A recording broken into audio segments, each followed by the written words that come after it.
pero pues ellos de cierta manera me decían, bueno, nosotros te damos los equipos, pero pues la producción ya pertenece como a nosotros. No, yo, ¿cómo va a vender o sea, no es solamente mi sueño, sino de muchas personas que le apostamos?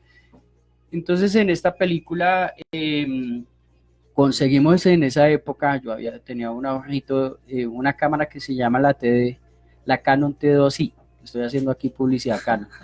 Era la primera cámara que veía en el comercio, que me grababa los 24 cuadros, que me daba un look cinematográfico, y desde ahí dije, no, aquí fue. Y empezamos. Recursos que yo conseguí, la alimentación y los actores. Entonces, la sobrevivencia mía y la sobrevivencia del proyecto. Y más que tú usabas actores naturales, usabas, no, suena Eh, feo, contabas con actores naturales. no, no tanto, yo suelo mezclar entre profesionales, es que, bueno, pues yo tengo como una polémica con los actores naturales, porque pues muchos ni siquiera habían actuado nunca, hacían una actuación que no tenía nada que ver con su estilo de vida, Ujú. pero pues no se encasilla en la gente o los actores naturales, sino son actores eh, que se hacen en el momento y ya. Que digamos, hay otros cineastas que trabajan netamente con actores naturales, que viven lo que viven y lo manifiestan. Y entonces, pues yo trabajé con personas que nunca habían actuado, pero no hacían el papel que desempeñan en su vida cotidiana. Entonces empezamos a grabar la película y yo conseguía los elementos mínimos para hacer la producción y para que mis amigos, mis amigas, los niños, los abuelos, mis padres, en fin, todo el mundo empezó a colocar su granito de arena para construir esta historia. Pues esto es cine comunitario en todo el sentido de la palabra. Sí, Todos se empezaron a unir por este sueño. sí, bueno, yo no lo llamo cine comunitario, es que cine comunitario se volvió como tan comercial y ahora las ONGs y todo el mundo habla de cine comunitario y usted va a ver de trasfondo y son lucas, son billetes que hay ahí y se echan un discurso de lo comunitario cuando no es comunitario. Entonces, ¿cómo lo llamas vos? Entonces yo lo llamo es el cine de la gente y ya, o sea, se apropió las personas del común y querían participar y no les interesaba eh, si había plata o no había plata. Lo que querían era participar, inclusive hubo actores de más o menos de una trayectoria reconocidos y ellos inclusive me preguntaban que si podían participar en la película. Inclusive estaba entre un amigo que es odontólogo y yo hablé con Ramiro Meneses para que hiciera un personaje. Entonces mi amigo pues estaba en una crisis, estaba cumpliendo como 30 años, no había hecho nada en su vida según él, pero se ha hecho muchas cosas, pero él decía que no. Y entonces estaba entre el actor Ramiro Meneses y el odontólogo. Yo dije, no, yo le apuesto al odontólogo y el odontólogo nunca había actuado y me dio la talla. O sea, me dio la talla para el personaje que necesitaba. Entonces, eso es lo que suelo hacer, como cambiar todos esos paradigmas o estereotipos sociales. Y respondiéndote la pregunta que me hacías, lo de Estados Unidos, como es una historia que juega, tiene como esa picardía o como ese doble sentido, como aquí nos han estereotipado aquí en Colombia de que los narcos, que los chicos porque andan en motos El sicariato, todo esto. cilindrajes altos o medios, ya son sicarios por la forma de hablar, vestir. Entonces me burlo de toda esa parafernalia que ha montado inclusive el cine mismo colombiano y las novelas. Y pues Estados Unidos se daba en el sentido de que, pues si es una historia de que tiene que ver con este cuento de los estereotipos, pues entraba a Estados Unidos.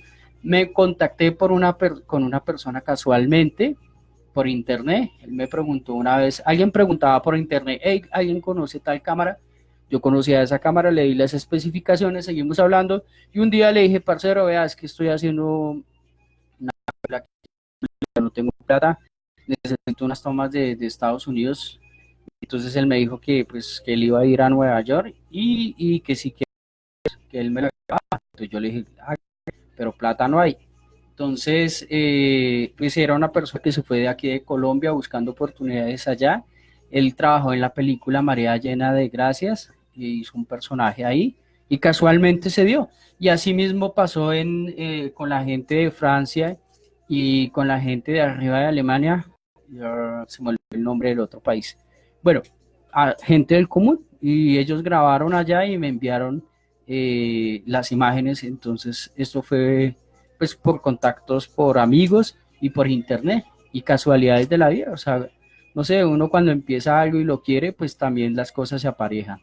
Bueno, y qué interesante este proceso, y también esto se convirtió como en todo un movimiento, ¿no? De todo lo que tú llamas cine callejero, Maíz Pirata, y las proyecciones justamente que hablábamos ahorita en Andariegos y que también las publicitamos, de la proyección el miércoles pasado, de esta integración de la montaña audiovisual que se están haciendo como en este sector audiovisual y que están emprendiendo como estos proyectos de cine, y vos que haces cine con pues con lo que esté a la mano, ¿no? Con los recursos, que el boom es el palo de escoba, que las cámaras también las conviertes en como en tu arma audiovisual, en tu fuerza, en tu energía.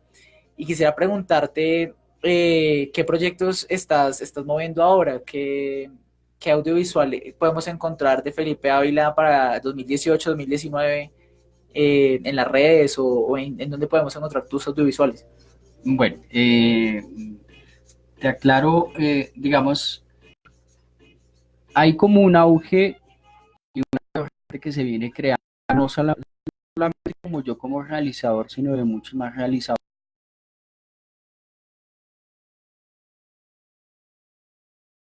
de aquí en la localidad. Y ver que los equipos son importantes. Y si uno los tiene, fabuloso, pero si no los tiene, entonces se vará. Lo más importante que yo he descubierto en el cine que yo vengo haciendo con mis amigos y amigos es uno mismo. O sea, la materia prima más importante es la voluntad, y eso lo tiene uno. Desde que haya voluntad, hay todo. ¿Por qué? Porque en el caso mío, muchas veces no he tenido todas las cosas para hacer eh, las historias audiovisuales, y ahí viene algo que es súper importante, y es ser recursivo. Entonces uno no es que use el palo de escoba por capricho, como ay, para que me vean, es que no, no hay más, pues hagámoslo. Esa es Es nuestra no caña. vararse. Sí, es no vararse, es ingeniárselas uno con lo mínimo que tiene, porque para hacer audiovisuales, si no tienes una cámara, pues no puedes hacer. Pero si así sea una cámara, ahorita, hoy en día, Con el celular. están las cámaras del celular. Ya en este momento hay muchas facilidades de grabar a cuando nosotros empezamos más o menos, yo empecé en el 2001. Entonces, digamos, como todo ese auge de que se viene haciendo las realizaciones, ahí fue donde nace el nombre de Cine Callejero con Alexander Llosa, un parcero, y hicimos un corto, un largometraje que se llama Sin Mente. Y Sin Mente es una mezcla entre documental y argumental y ficción. Mezclamos, o sea, salimos de como esos paradigmas de cómo se hace un documental o cómo se hace una película, y mezclamos todo con diferentes cámaras. Ahí sí era lo que cayera: Video 8, Full HD, DV.avi, todo iba cabiendo en esa historia, y esa historia la lanzamos en el 2014, y tiene un impacto social muy fuerte. De ahí nace cine callejero, como ese movimiento, esa ola que venimos haciendo como podamos. Pues hay gente que dice que con las uñas, pero pues no sé, pues a mí ese término casi no me gusta, es más con la voluntad Con el y amor, la pasión. amor y la pasión. Y ahorita pues ya en el caso mío, como ya a nivel personal, lo que yo vengo desarrollando, lo empiezo a llamar Cine Valiente, que es una ola que quiero esparcir a nuevos realizadores de que sí se pueden hacer buenas producciones con los juguetes que haya. Y estoy pues como en ese análisis de cómo escribir un manifiesto pues para hacer cine valiente. Entonces yo vengo como de esa parte de hacer cine callejero, y ahora paso a cine valiente, que es como mi sello. Entonces me olvidó la pregunta, perdón. No, ya me diste la respuesta. Yo quería preguntarte, Pues el tema de hoy, el que estamos tratando, es la tecnología y la recursividad. A mí me gustaría saber, ¿tú cómo piensas eso con el trabajo audiovisual que realizas? O Bueno, sea, ¿cómo relacionas esas dos cosas en tus proyectos? bueno, yo soy una de las personitas, a mí me gustan mucho las tecnologías y es un avance para el mundo. Uno no puede quedarse en que la tecnología es negativa, depende de cómo tú la utilices, es como un cuchillo. Un cuchillo sirve para pelar las papas de la casa, la piña, las frutas, en fin, o puede servir para hacer daño. Asimismo es la tecnología. Entonces depende de cómo uno utilice la herramienta. En cuanto a nosotros, en el caso mío, yo dónde estoy ubicado, dónde vivo, dónde fui criado, aquí en la localidad de Ciudad Bolívar, ¿De qué parte eres de la de, localidad? de aquí cerca del Alto de la Cruz. Ah, bueno. Entonces, a partir de eso, las tecnologías tienen ahorita una influencia muy fuerte en la vida de todos. Es innegable, todos somos parte de ella y ella parte de nosotros. Pero en el caso mío, lo hablo porque de pronto alguien se molesta si generalizo. En el caso mío, pues yo localidad y digamos económicamente, pues no tengo todas las condiciones económicas para adquirir buenos juguetes o buenas tecnologías en el caso del cine. O sea, acceder a una cámara, qué sé yo, de 4 millones a una cámara más o menos promedio de 15 20 millones, es muy difícil para mí y para mucha gente. Entonces, ahí partimos de que, pues, yo en el caso mío trabajo con las tecnologías que están a mi mano. Que si tuviera unos buenos juguetes, uno no va a negar que una buena cámara, de una cámara de gama media o baja a una cámara de alta gama, obviamente que hay muchas diferencias tecnológicas en cuanto a manejo del equipo y todo esto, y obviamente que una cámara de gama alta te va a dar una definición muy distinta a una cámara de gama media o baja. Pero pues yo vengo trabajando con las cámaras de gama baja y media y pues la que es no se note como esa diferencia entre tecnologías. Y también, por ejemplo, pues yo tengo una motico vieja y pues también se ha convertido como parte de todas esas historias que yo vengo haciendo y la uso a veces como mi dolly. Entonces se monta el camarógrafo de espalda al piloto y se va grabando y ahí sacamos nuestros dollies. Entonces es como ser muy creativo y eso empieza a superar las mismas tecnologías inclusive. Y yo he visto también en tu canal de YouTube, por ejemplo, que hay making of y como detrás de cámaras en donde hacen, por ejemplo, grúas o pues todo este tipo de instrumentos especializados en los movimientos de cámara con lo que mal llamado se dice chatarra o material reciclado, tubo de PVC.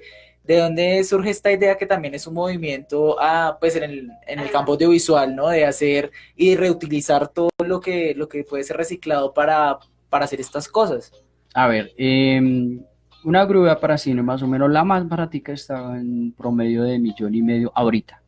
1,5 millones a 3 millones y de ahí en adelante todo lo que tú quieras de costos. En el caso de nosotros en el 2010, una grúa, la más barata valía 3 millones en el 2010. ¿Cuánto es eso en esa época? Claro. Eso es plata. Pues no la tenía, entonces yo tengo un amigo que es muy bueno en la ornamentación y le dije, vea, parcero, quiero hacer esto, necesito este elemento, tengo los planos, así lo he pensado, y él llevó mi idea a lo físico. ¿Y cómo conseguimos los materiales? Ya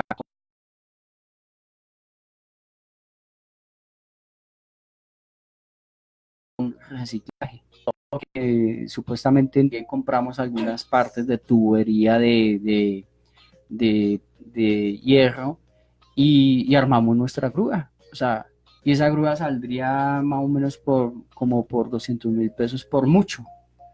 Entonces, y hace lo mismo que una grúa de 3 4 millones. ¿Y qué tal te funcionó para el rodaje? Bien, bien, bien.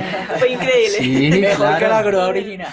Sí, inclusive ahorita hay muchos movimientos de pues cómo crear uno sus elementos. O sea, ahorita en este momento de la actualidad, uno no se puede varar por nada porque ya hay formas, inclusive YouTube le da a uno formas de hacer las cosas. Conozco gente y para mí es muy triste, gente que tiene equipos de gama alta, gente que son luqueros y pueden hacer sus producciones y están varados por cuestiones filosóficas, mentales o temores. Entonces, pues yo lo que he aprendido, sí, yo no lo voy a negar que en muchos de mis trabajos sí han habido errores técnicos, pero lo bueno es que cada vez voy aprendiendo y me voy puliendo y cada vez voy buscando las iniciativas o cómo crear para no cometer esos errores que ya cometí, porque de todas maneras, como les decía, no es lo mismo tener una cámara de gama baja, una cámara de alta gama y todo lo que tiene que ver con para hacer una buena producción.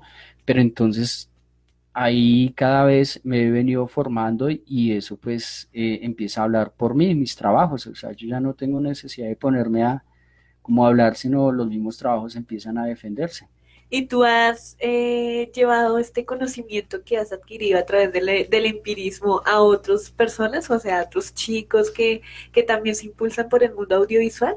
Así yo orgullosamente, yo soy empírico, me siento afortunado. Después del empirismo, pues viene como todo de ser autodidacta. También me siento muy orgulloso en el sentido de que, bueno, en el caso mío, pues no tuve las posibilidades de estudiar en una universidad y el que esté estudiando en una universidad, el mundo hay que tener un pie en los sueños y un pie en este terreno y los que estén estudiando, ánimo, continúen. Ya fue en el caso mío. No hubo las posibilidades de estudiar, entonces empiezo a estudiar por sí mismo. Obviamente que también ha habido personas que han dejado su huella en la mía en cuanto a lo que tiene que ver el cine, como don Francisco Galeano, El cielo en la tierra, Carlos Cárdenas, un antropólogo que fue una de las primeras personas que me explicaba cómo eran los audiovisuales, y lo otro, autodidacta, y como mil veces equivocarme para perfeccionarme. O sea, de la imperfección viene la perfección. Entonces, así vengo construyendo mis historias y lo que digo que afortunadamente pues no estudié cine y televisión en una academia es que no tengo los paradigmas o los limitantes mentales de que a veces no todas las escuelas o no todas las universidades lo hacen, pero sí la mayoría limitan mucho a las personas mentalmente de que si tú no tienes tales elementos o bajo ciertas circunstancias, no se puede hacer una producción. Yo me vuelo todo eso. O sea, Y también explorar todo tipo de narrativas, ¿no? Porque también ujú. ciertas escuelas, las academias, las universidades imponen, ¿no? Como siempre lo clásico, primero explora con esto, tú puedes explorar desde la animación, desde lo experimental, de muchos formatos y géneros, pues esta búsqueda, ¿no? De hacer cine de una forma muy recursiva, que es lo interesante. Y además que no hay nada de limitaciones, hasta con celulares se puede, ¿no? Hoy en día hacer Ujú. una película. Yo quería preguntarte acerca, a propósito de los paradigmas, el paradigma mayor es que se necesita dinero, un montón de dinero para hacer una película, porque, bueno, se hace la película, pero luego hay que venderla, ¿no? Porque es todo un negocio. ¿Cómo ves esto en en este cine valiente, en este cine de barrio, de gente? ¿Quién ve esas películas? ¿Cómo se distribuye? Si se necesita dinero para distribuirla, cómo se hace para que mucha gente que necesita ver este tipo de cine y aprender cosas lo vea? Y también quería preguntarte algo acerca de la pedagogía, porque tuve la oportunidad de ver Maíz Pirata y hiciste como un pequeño performance dentro de la película, ¿no? Algo actuado. Esto sería también como una forma pedagógica, tal vez, ¿no? De llegar a muchas personas. ¿Cómo es esto de los públicos? Bueno, entonces por dos partes, Sí. la distribución y quienes ven. Y después me pregunta, me acuerdo de Maíz Pirata, a veces no se me olvida. Okay. Entonces, a ver, yo casi toda mi existencia he sido muy anarco, muy volado como en cómo se maneja una sociedad, pero también he sido, siempre he buscado trabajar con los derechos humanos, llevar un buen mensaje, o sea, anarco, pero sin agredir a nadie, o sea, sin pasarse uno por encima de las personas. Digamos, económicamente, pues como que yo, como que la parte de recursos, como que me iban y me venían, pero ahorita que tengo un bebé, ya como que todo cambió y como que aterricé. Entonces, digamos, uno no puede negar que se necesita los recursos, porque sería mentiroso yo o cualquiera que lo diga que no, que eso no se necesita porque pues estamos en una existencia, o sea, estamos en una existencia donde desafortunadamente a veces se necesita pues recursos para hacer muchas cosas.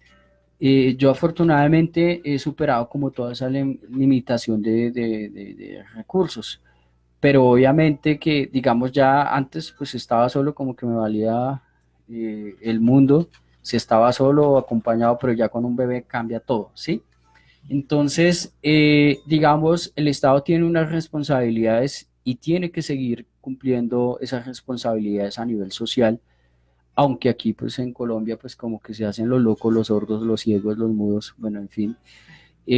Pues afortunadamente vemos como todo esa oleada de artistas, no solamente en el cine, sino en todas las artes, que con pocos recursos o sin recursos está más como esa pasión de hacer las cosas. Pero pues yo sí digo que el Estado debe dar una mirada más fuerte como hacia toda esa dinámica de los artistas, aunque pues vemos que tenemos ahorita un Estado que quiere más plomo que gente haciendo arte. Lastimosamente la violencia nos ha Lastimosamente, llevado como a perdernos un poco sobre sí. esas metodologías. Y entonces, ¿cómo Bueno, hace para que te vean? ¿Como por las bueno, redes ya o...? volviendo a esa parte. Entonces, por ejemplo, en el 2004 hicimos una película con mis amigas y amigos, niños y niñas, en fin, todas las personas que participaron, me perdonan si no menciono algunos que son tantos que se me olvidan. Pasa un fenómeno, volviendo a lo que estábamos hablando. Pasa un fenómeno. Yo toqué muchas puertas, fui a la alcaldía cuando se terminó la película, pues para la distribución y no, pues que no habían recursos. Bueno, entonces, ¿qué hacemos? ¿Cómo mostramos una película como Corazón de Ciudad Bolívar que fue hecha con cámaras de video caseros en esa época, en el 2004, sale en el 2005? La verdad, no teníamos la forma de distribuir y en esa época internet, pues no era malo, el poco que había era costosísimo y no era muy bueno como el de ahora. Pasa un fenómeno extraordinario para mí y maravilloso para mí que no se buscó y fue la piratería. Yo cuando menos pienso, bueno, hubo algunas entrevistas de algunos medios de comunicación como Caracol, RCN, El Tiempo, bueno, Semana, en fin. Cuando menos pienso veo la película pirata en las calles por toda Bogotá, lleven Corazón de Ciudad Bolívar y ta, ta, ta, ta. Entonces, digamos, para otro realizador que invierte muchas lucas, eso es fatal. Pero en el caso de nosotros no era fatal porque no teníamos cómo distribuirla y la piratería estaba haciendo pues como ese trabajo social de mostrar la película y claro, esa película se rega por toda la ciudad y fuera de Bogotá pues empieza a llegar muchas partes, inclusive alguien me decía que en Venezuela la vendían por capítulos, la De cortaran, verdad, o sea, la es toda vendían una locura. creo que abajo por Ecuador, no sé si alcanzó Perú, pero sí empezó y era, pues digamos, Corazón de Ciudad Bolívar, técnicamente tenía muchas fallas, pero era más importante como la parte conceptual, como el mensaje que llevaba que eso traspasó las fronteras. Claro, la historia siempre borra todo eso, ¿no? Puede estar a Ujú. veces, pues, con fallas técnicas de sonido, pero si es una buena historia, te quedas un poco también. Sí, yo creo que nosotros nos ha funcionado eso, o sea, de que, digamos, nuestro micrófono era en Corazón de Ciudad Bolívar, era un micrófono de solapa, es un micrófono, el más económico que hay en el mercado y el sonido no es muy bueno, pero con eso lo grabamos y digamos, el concepto traspasaba como los límites técnicos.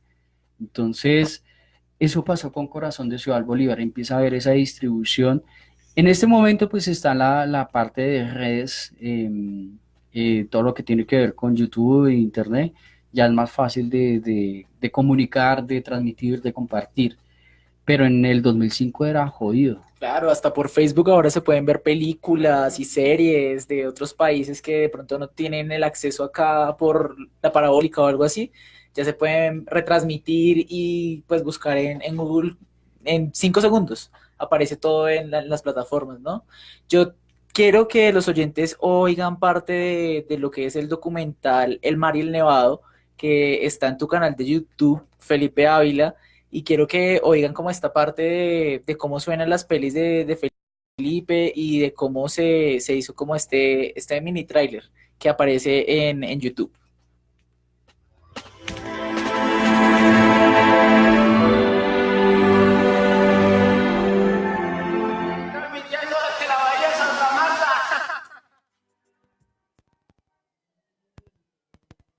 Deseo hacer unas tomas submarinas, pero el inconveniente que tengo es que no me he podido preparar en una escuela de buceo porque pues no he tenido el presupuesto.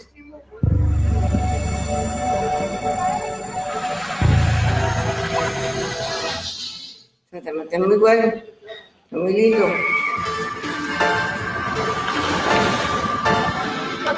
Chévere, a la cara asustado que llega. Llevo un tanque de bucear, llevo un buzo, pues posible que me vaya a ahogar. Pues la negociación con los buses fue que como no teníamos dinero para pagar, ellos nos ayudaron a nosotros a hacer tomas debajo del mar.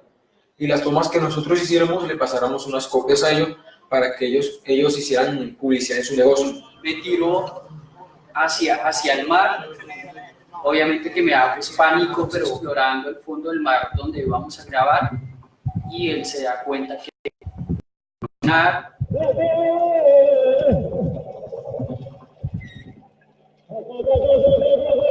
Pues que yo hice este viaje pues para lograr las tomas submarinas, afortunadamente lo convenzo.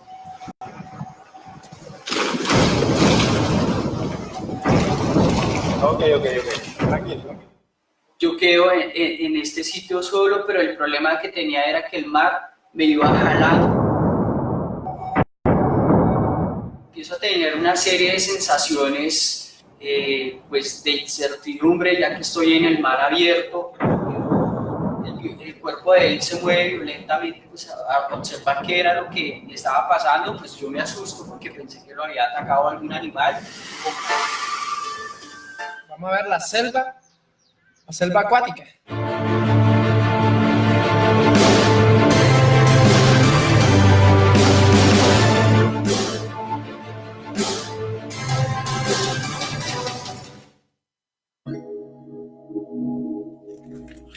Bueno, y lo que acabamos de oír era parte del documental de Felipe Ávila, El Mar y el Nevado, que también cuenta como esta historia a todas las personas que no conocen pues, el mar y pues las maravillas de Colombia, se les da como una pequeña mirada, un pequeño vistazo de toda la biodiversidad y el ecosistema tan bacano que hay en nuestro país. Bueno, para continuar, bueno, Lorena, ¿qué pasa? ¿Qué pasa? ¿Quién nos está saludando por redes? Bueno, te cuento que nos están saludando hermosamente Liz Quintero. Ella es una fiel oyente de Andariegos. Nos manda un saludo muy bonito y nos felicita por el trabajo que hacemos. Liz, gracias por escucharnos y ser fiel oyente de nosotros. También nos saluda Artur Pal, ¿no? Desde Ajá. Frankfurt, Alemania. Nos dice, adelante muchachos, ustedes son el futuro, qué buen programa. Lo de la recursividad le están cantando a Artur desde Alemania, Felipe. Entonces, síguenos contando, yo quiero saber acerca de todo lo que pasó con Semilla tras Semilla, cómo termina este proceso, cuándo es el estreno, ya se estrenó, se va a estrenar. Bueno, Semillas tras Semillas es un largometraje más o menos que dura 1 hora 48 minutos. El estreno viene el próximo año, pues empezamos a rodar en el 2010 y vamos para el 2020. Cuando se hace el estreno son 10 años.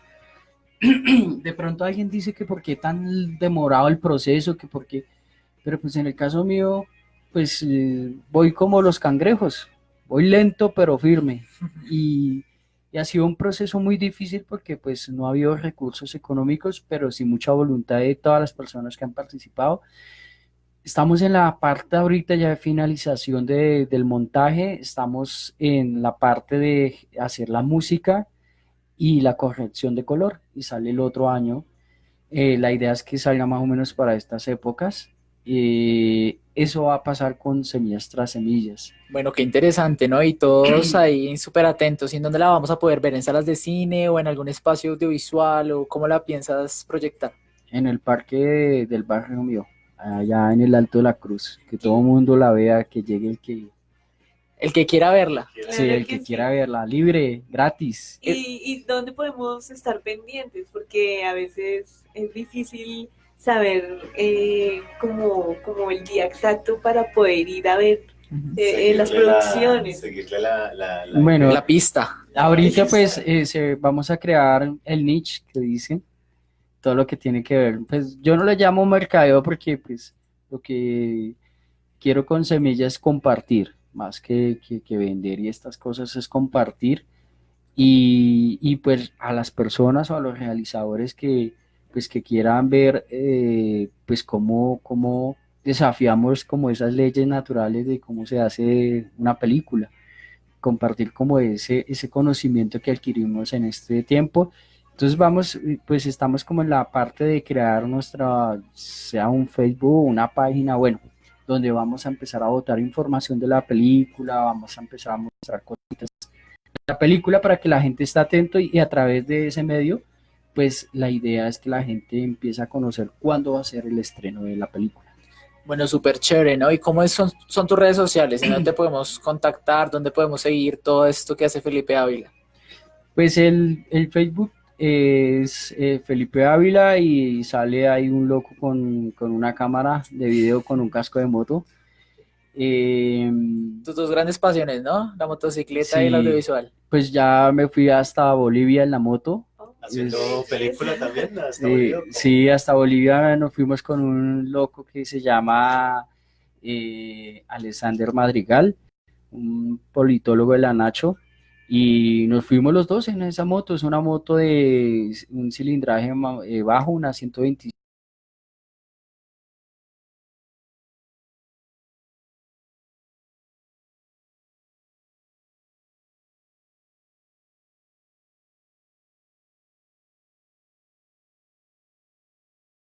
Y eso nos decían que no, que esa moto no iba a aguantar y pues vea que es Maíz Pirata es un cortometraje de ciencia ficción que sucede en el año 2222 ¡Wow! en la localidad de Aquí a la Ciudad vuelta. Bolívar.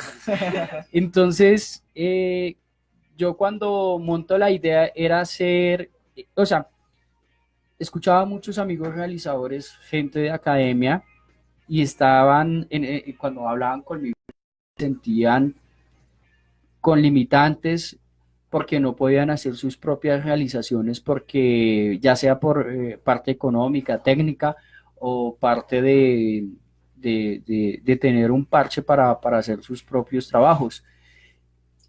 Como en esa inquietud nace como ese desafío a nivel personal de hacer Maíz Pirata, donde me hago la propuesta de hacerlo todo solo, lo que es guión, dirección, actuación, montaje, efectos especiales. Entonces me dice esa propuesta no por el egocentrismo o por que me vean que soy el más duro, nada de esas cosas. Es como un desafío a nivel personal. Y empiezo a hacer Maíz Pirata y yo mismo cuadraba la cámara y empezaba a grabar. Hice más o menos como 6 7 personajes de Maíz Pirata. Le interpreté como dos chicas que son periodistas. Sí, lo vimos detrás de cámara. El abuelo, el guerrero que va en la moto. O sea, también actor. Sí.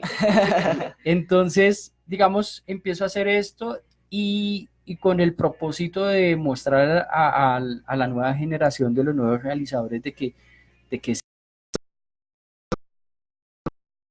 inclusive, bueno, esto una productora me dijo que no lo dijera, pero lo voy a decir. Maíz Pirata se hizo más o menos con 100.000 pesos. ¿Qué? Con Y- nada, o sea, muy poca plata. Y la productora, la que lo vio, cotizó, dijo, más o menos ese cuadro mínimo vale 100 millones. ¡Wow! O sea, ¿cuántos ceros le quité? O sea, sí me hago entender, o sea, mis drones de guerra se hacía yo, cómo hacía mis drones, pero que se viera y no como el muñeco pegado allá en la pantalla que hay, como imitando un dron. Entonces cogí un huevo, le saqué la yema, le puse aletas de dron, 4 aletas, lo pinté de gris, listo, quedó mi dron. ¿Sí me entiende la recursividad? O sea, si tuviera para 3D, genial. O sea, no voy a, porque hay cosas de las tecnologías y hay artistas espectaculares, pero si no hay presupuesto, entonces que me varo.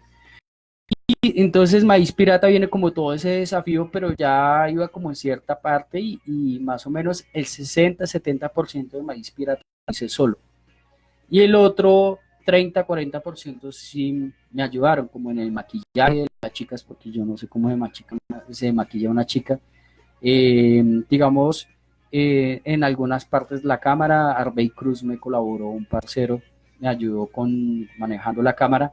En fin, y nace Maíz Pirata, y Maíz Pirata es como esa historia que quiere ayudar a los campesinos, porque en la historia de Maíz Pirata el Estado les da solamente maíz transgénico. Pero no está tan alejado de la realidad, me No, parece. para nada. Eso parece historia de 2022, no de 2000. Sí. No tan alejado, entonces este personaje, el pirata, va ahí y les consigue las semillas de maíz natural para que siembren. Eso es toda la historia, pero con ciencia ficción y mucha creatividad. Bueno, ahí sabemos que entonces los límites los tiene uno en la mente, porque mira, hasta con huevos y aletas de tiburón se pueden hacer los drones. Exactamente. Felipe, bueno, esta conversación nos da para horas y horas de programa, porque de verdad tenemos acá un personaje tremendo que nos puede dar sopa y seco en muchos aspectos, y pues también con estos más de 15 años de trayectoria en el campo audiovisual, te felicitamos y te damos las gracias por hacer parte de Andariegos, nuestro programa. Se nos está acabando el tiempo, pues no sin antes recordarle a todos nuestros oyentes que nos vemos todos los miércoles de 4 a 6 de la tarde acá por Clásica Radio. Nos pueden seguir en Facebook como Andariegos, colocando todas las noticias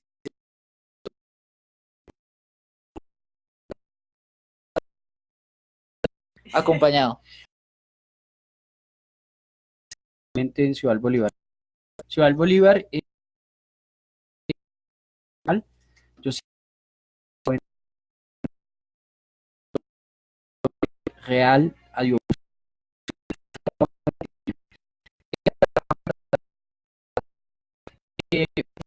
Trabajando ahora, como la vieja guardia, los audiovisuales en Ciudad y nos hacemos llamar. Y también hay otro parche de la nueva generación audiovisual de Ciudad Bolívar que también estamos haciendo cosas ya. Entonces viene una buena oleada de cosas cinematográficas aquí en Ciudad Bolívar. No sé, ¿tienes una pregunta?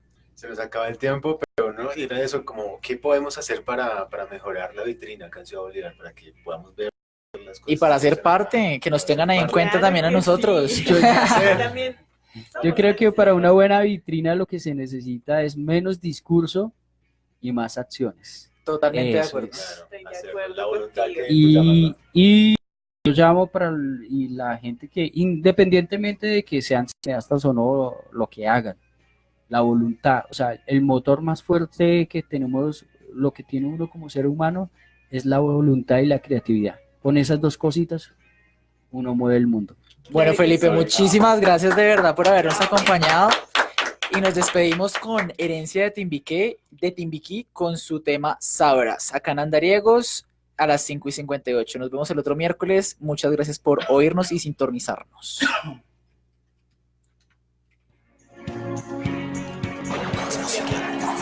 Más música aquí en Andariegos.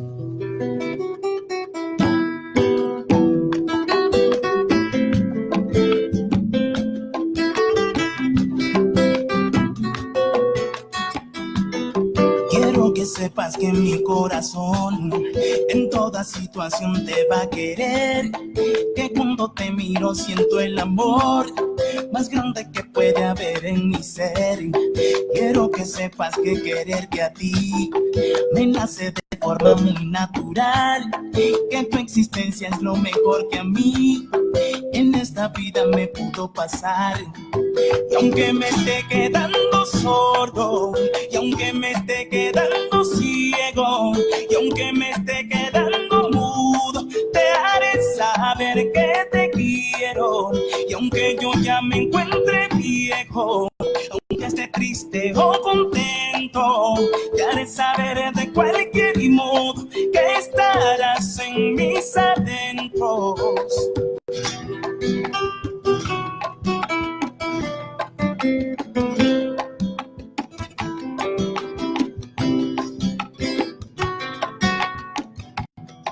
Cuando amanece y te puedo ver, mi vida se llena de luz total. Siento que quiero a los niños así.